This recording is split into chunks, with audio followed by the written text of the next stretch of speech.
Selamat malam semua, Mas Mbak. Salam sejahtera bagi kita semua. Hari ini kita memasuki di pertemuan ke-11 ya. Dimana pertemuan ini kita akan membahas tentang materi wawasan nasional suatu bangsa, kemudian teori kekuasaan dan teori geopolitik. Nah, pada tanggal 28 Mei 2021 ini, Mas Mbak semua, bertepatan pada pertemuan ke-11, pastinya kita akan mengetahui ya apa yang dimaksud nanti tentang wawasan nasional. Nah, wawasan nasional suatu bangsa meyakini bahwa kebenaran yang hakiki atau kebenaran yang mutlak adalah kebenaran yang datang dari Tuhan, pencipta alam semesta. Manusia memiliki kelebihan dari makhluk lainnya melalui akal pikiran dan budi nuraninya. Namun, kemampuannya dalam menggunakan akal pikiran dan budi nurani tersebut terbatas, sehingga manusia yang satu dan lainnya. Mas Mbak semua, perlu Anda ingat bahwa dan ketahui ya bahwa makhluk yang paling sempurna adalah ya manusia. Ini makhluk ciptaan Tuhan. Nah, di mana pastinya manusia juga mempunyai kelebihan dan pastinya di mana kelebihan itu ya dilihat melalui akal pikiran dan budi nuraninya. Kemudian di dalam mewujudkan aspirasi dan perjuangan suatu bangsa, maka Mas Mbak semua perlu memperhatikan 3 faktor utama. Yang pertama yaitu bumi atau ruang di mana bangsa itu hidup. Mas Mbak semua, ketika di dalam ya memperjuangkan, mewujudkan aspirasi ya bangsa, itu pastinya harus memperhatikan dari faktor utamanya bumi, jiwa ya, tekad dan semangat manusianya atau rakyatnya. Mas Mbak semua, ketika jiwa, tekad dan semangat itu tinggi, pastinya untuk perjuangan juga akan lebih baik seperti itu. Kemudian lingkungan sekitarnya. Nah, 3 faktor utama ini, bumi, jiwa, dan lingkungan adalah ya di mana faktor ini yang harus diperhatikan di dalam mewujudkan aspirasi dan perjuangan. Maka dengan demikian Mas Mbak semua, wawasan nasional adalah cara pandang suatu bangsa yang telah menegara tentang diri dan lingkungannya dalam eksistensinya yang serba terhubung melalui interaksi dan interrelasi, dan dalam pembangunannya di lingkungan nasional termasuk lokal dan proporsional, regional serta global. Mas Mbak semua, wawasan nasional ini pastinya dilihat dari cara pandang ya, cara pandang suatu bangsa, pastinya tentang diri dan lingkungannya dalam eksistensinya kaitannya dengan pembangunan ya lingkungan nasional baik lokal, regional serta global. Kemudian konsep utama wawasan Nusantara adalah keutuhan dan kesatuan wilayah nasional. Hakikat wawasan Nusantara diwujudkan dengan menyatakan Kepulauan Nusantara sebagai satu kesatuan politik, ekonomi, sosial budaya, dan pertahanan keamanan. Sebagai sebuah konsep yang mengandung pemikiran penting, wawasan Nusantara pastinya memiliki kedudukan dalam paradigma nasional. Mas Mbak semua, kita melihat dari konsep utama wawasan Nusantara di sini adalah keutuhan dan kesatuan wilayah nasional.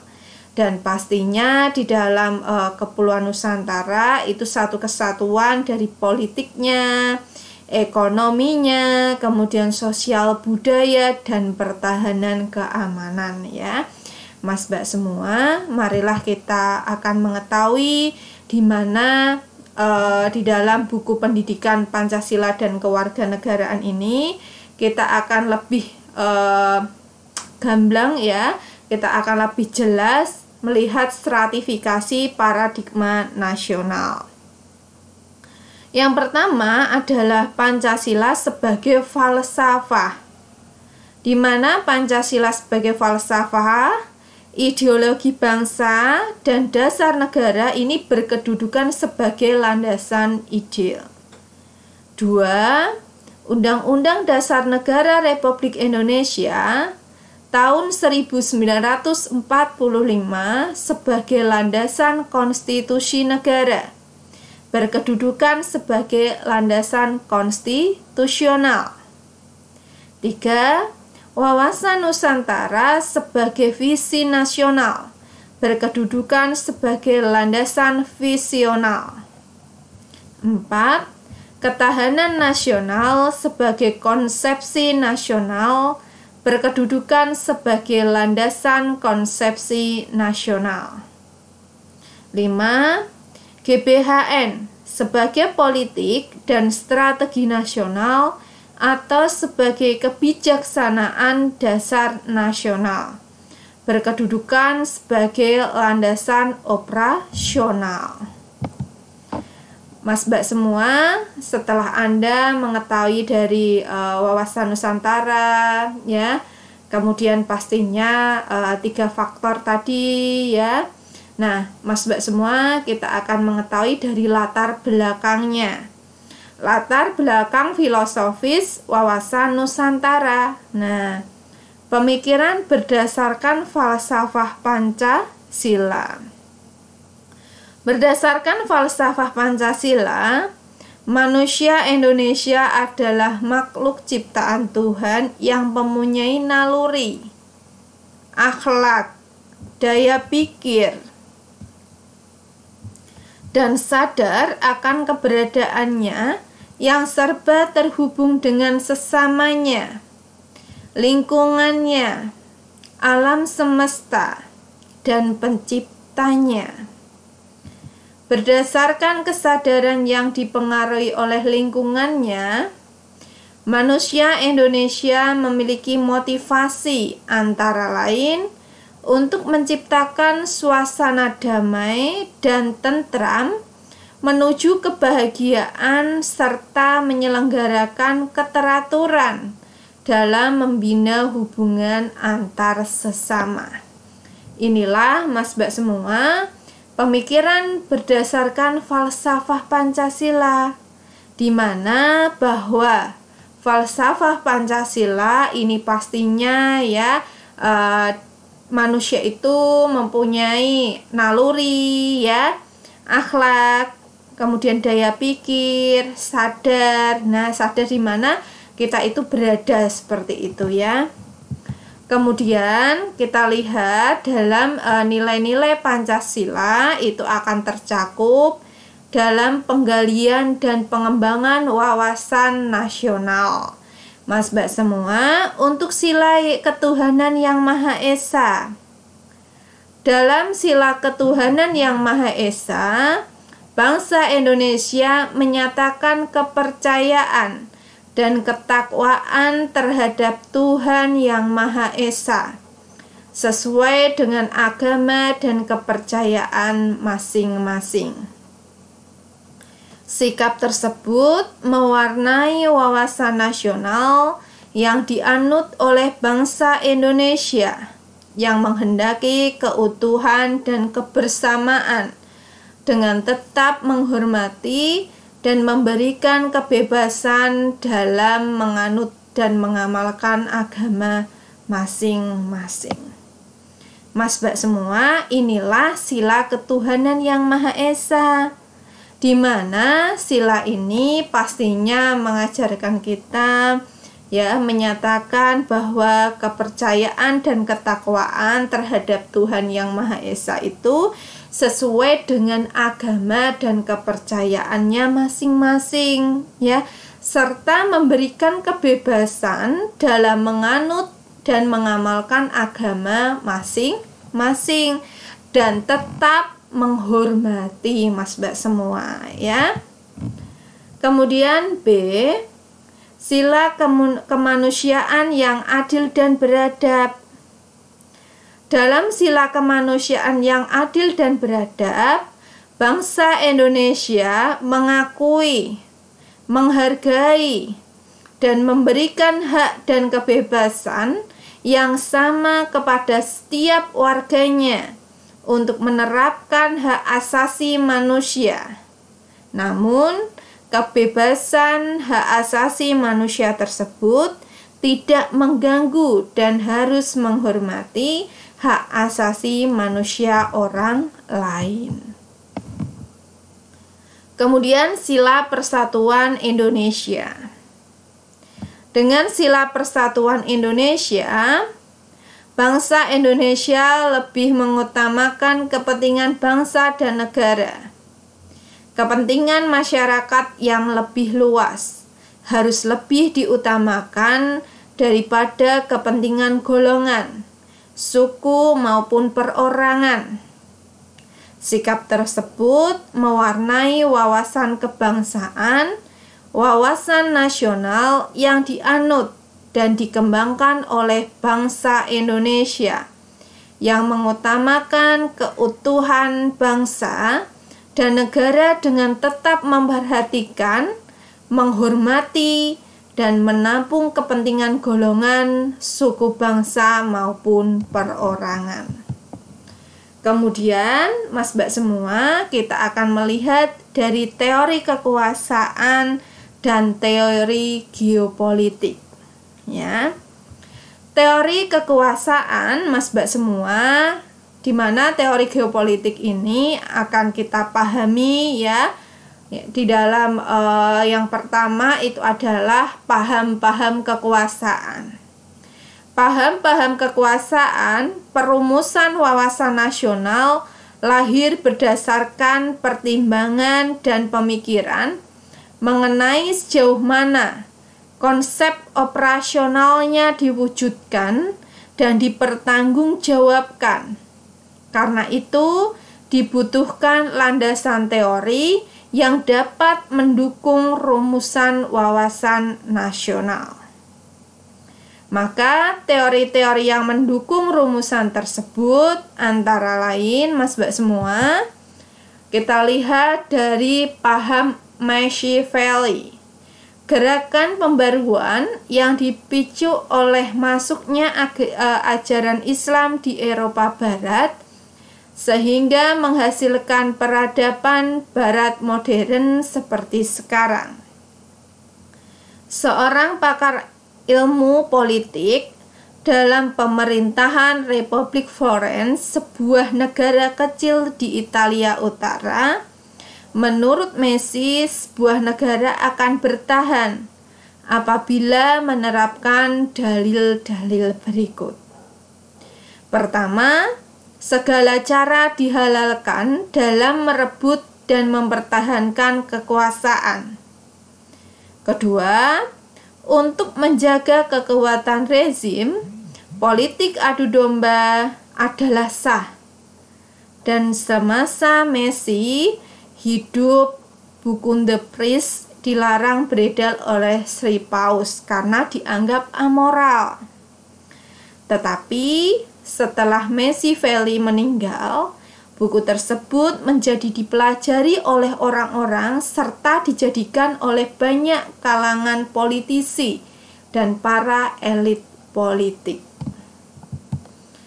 B. Paham Kaisar Napoleon.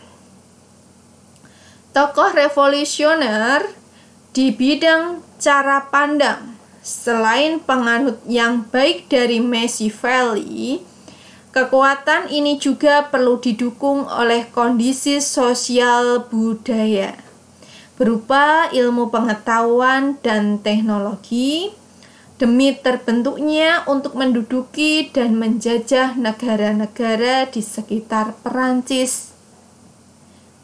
C. Paham Jenderal Clausewitz, ya, di mana pada era Napoleon, Jenderal Clausewitz ini sempat terusir oleh tentara Napoleon dari negaranya sampai Rusia. Pemikiran inilah yang membenarkan Rusia berekspansi sehingga menimbulkan Perang Dunia Pertama dengan kekalahan di pihak Rusia atau Kekaisaran Jerman. Mas Mbak semua, pastinya Anda akan memahami di mana paham Feuerbach ini menimbulkan dua aliran besar, ya, Barat yang berkembang di dunia, yaitu kapitalisme di suatu pihak dan komunisme di pihak lain. Pada abad 17, paham perdagangan bebas yang merupakan nenek moyang liberalisme sedang marak. Ya. Paham Lenin. Menurutnya, perang adalah kelanjutan politik dengan cara kekerasan. Bagi Leninisme, komunisme, perang pertumpahan darah atau revolusi di seluruh dunia adalah sah dalam kerangka mengkomunikasikan seluruh bangsa di dunia. Inilah paham-paham Mas Mbak semua yang perlu Anda pahami, ya. Nah, kemudian ada paham Lucian.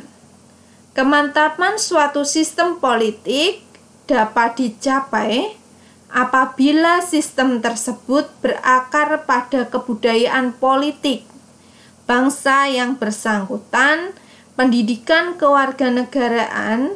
Dengan demikian, proyeksi eksistensi kebudayaan politik tidak semata-mata ditentukan oleh kondisi-kondisi objektif, tetapi juga subjektif dan psikologis, ya. Nah, Mas Mbak semua, setelah Anda memahami paham-paham tadi, ya, sekarang kita membahas tentang teori-teori geopolitik.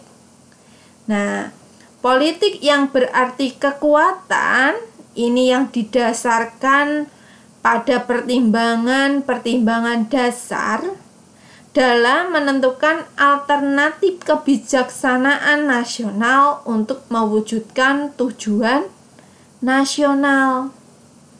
Beberapa pendapat dari pakar geopolitik antara lain sebagai berikut.